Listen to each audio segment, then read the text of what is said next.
We are going to start on chapter 3, and the title is Federal Courts.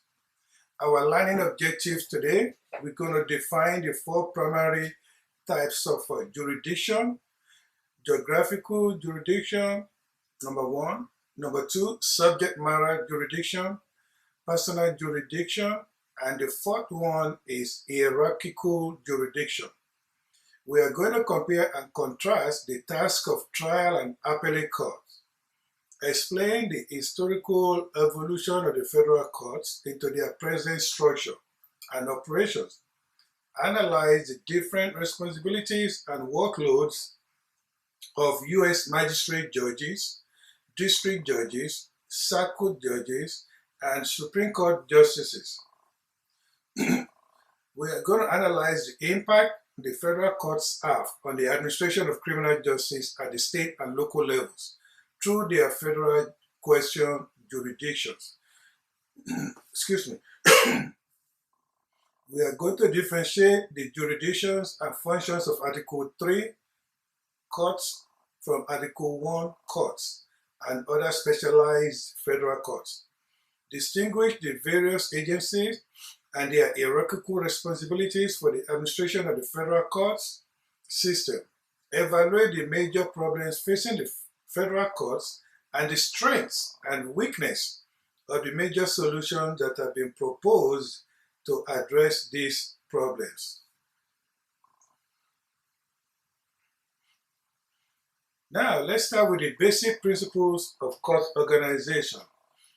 The first thing we have is a dual court system. One national court plus separate courts in each of the 50 states, including Washington, D.C., which makes a 51 court system. Some concurrent jurisdiction courts. Jurisdiction, when we're talking about jurisdiction, ladies and gentlemen, we are talking about, when we say geographical jurisdiction, we are talking about the venue, and it also goes with the extradition of a particular individual when they commit a crime.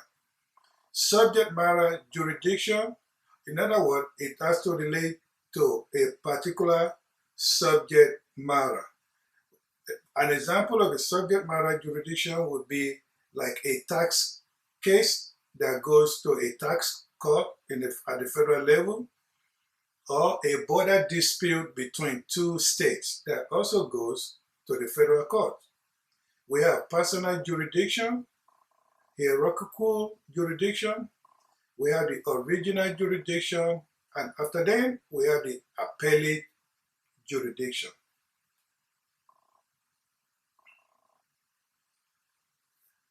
Let's differentiate the trial and the appellate courts. Trial court, they are referred to as the original jurisdiction court. Appellate, what appellate court does is correct interpretation of the law. History of the federal court, history and evolution. It started at the Constitutional Convention. The Judiciary Act of 1789, also the Court of Appeals Act of 1891, we will touch base with it, and where we are as it relates to the federal courts today.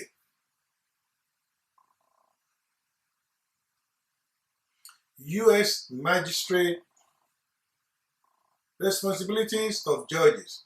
Example, the U.S. Magistrate Judges or courts were created in 1968. Their purpose is to alleviate the increased workload of the U.S. District Court because the District Court have too many court cases in their docket at that time. Preliminary proceedings in a felony case are carried out at the magistrate court level. They preside or accept pleas in misdemeanor cases. In U.S. District Court judges, we have 89 in 50 states. We also have bankruptcy judges. We have diversity of citizenship cases at those court level, and federal question cases where it relates to the federal level versus individual or corporation.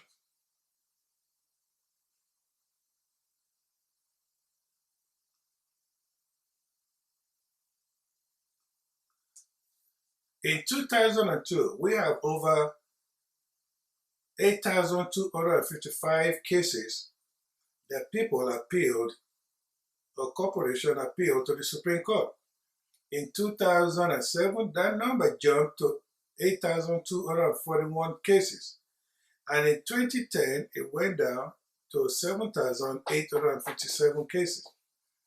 At the U.S. Circuit Courts of Appeal, we have 57,000 plus cases in 2002. And in 2007, the case number rise up to 58,410 cases. By 2010, we have almost 56,000 cases on appeals. At the U.S. District Court level, almost 350,000 cases were filed in 2002. And in 2007, almost 330,000 cases were filed. It went down by almost 10,000. And in 2010, it jumped up to 362,000 cases. At the U.S. Bankruptcy Court, in 2002, we have almost 1,600,000 cases filed before the bankruptcy courts all over the nation. And in 2007, it went down to 801,000 cases. And in 2010, we saw an increase again in the numbers to almost 1,600,000 cases all over the country. Federal court, now federal question jurisdiction. They deal with cases between states. They deal with ambassadors and other high-ranking public figure cases. They deal with federal crimes, bankruptcy, patent, copyright, and trademark cases. They also deal with admiralty cases. When we are talking about admiralty cases, we are talking about cases that relate to ocean liners or shipping businesses. Anything that involves international waterways. Antitrust cases, securities and banking regulation, and other cases specified by the federal statute. What are the responsibilities of judges? Let's start with the U.S. District Court judges. Constitutionalizations of criminal procedure is number one. In other words, they have to follow the Constitution and the criminal procedure as specified. Discrimination laws, they deal with discrimination laws and civil rights cases, and they also deal with prisoners' petition.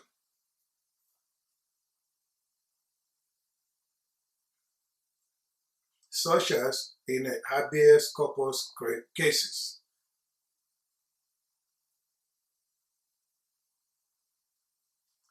U.S. Court of Appeal, they were created by Congress in 1891. Currently, we have 179 judges nominated by the President and confirmed by the Senate. We have circuit judges. One chief judge per circuit is the head of the court.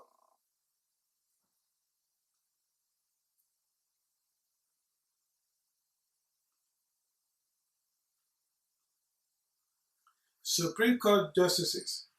We have one Chief Justice, and we also have 8 associate judges. Altogether, a total of 9 justices. They are appointed by the President of the United States. They are regarded as court of last resort. It's the last step in any civil or criminal proceeding. They were created, the Supreme Court was created by Article 3 of the U.S. Constitution.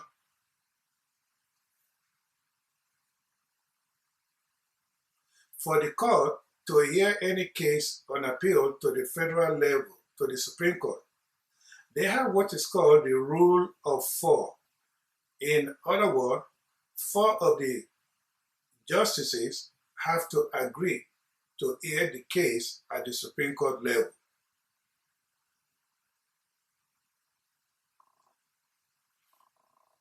Responsibilities of circuit justices.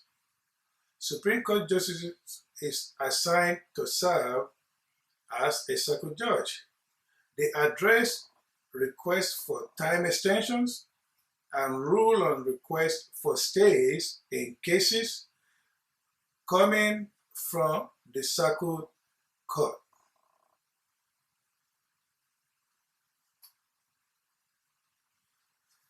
Now, let's talk about some of the specialized federal courts. We have the tax court. It was created on Article 1. They manage and adjudicate tax disputes. Courts of Federal Claims is the second one. They were authorized by Article 1 also. They deal with monetary claims against the federal government. We also have the Court of Veteran Appeals, created under Article 1. They deal with federal veterans' benefits. The U.S. Court of International Trade, created under Article 3. They deal with importations of foreign goods. U.S. Court of Appeals of the Armed Forces, created under Article 3. They're an appellate court for the Uniform Code of Military Justice. Court of Appeals for the Federal Circuit, also created by Article 3 of the Constitution. It's an appellate court. They deal with trademarks, patent, foreign trades, claims against the federal government. Courts with judges borrow from other federal courts. They would include the Alien Terrorist Removal Court, created under Article 1. This particular court decide whether an alien should be removed from the United States on the grounds of being an alien terrorist. The second one is the Foreign Intelligence Surveillance Court, created under Article 3. It's a trial court. They monitor electronic surveillance of foreign intelligence agents. Then the last one is the Foreign Intelligence Surveillance Court of Review, created under Article 3 of the Constitution. They monitor electronic surveillance of foreign intelligence agents also.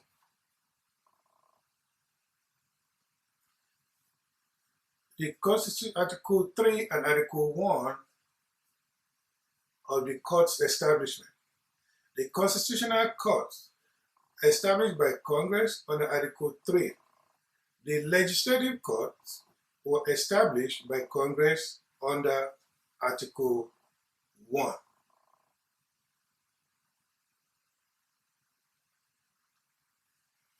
Military courts. Under the specialized federal courts, we have the military courts, included in 1950 when they were created, and they deal with the Uniform Code of Military Justice. U.S. Court of Appeals for the Armed Forces, they have 5 civilian judges appointed by President for a 15-year term each. Created under the Military Justice Act of 1968 and the Military Commission Acts of 2006. Foreign Intelligence Surveillance Court is another specialized court created under the Foreign Intelligence Surveillance Act, Protect America Act of 2007 under the Patriot Acts of 2001. Then we also have the immigration courts.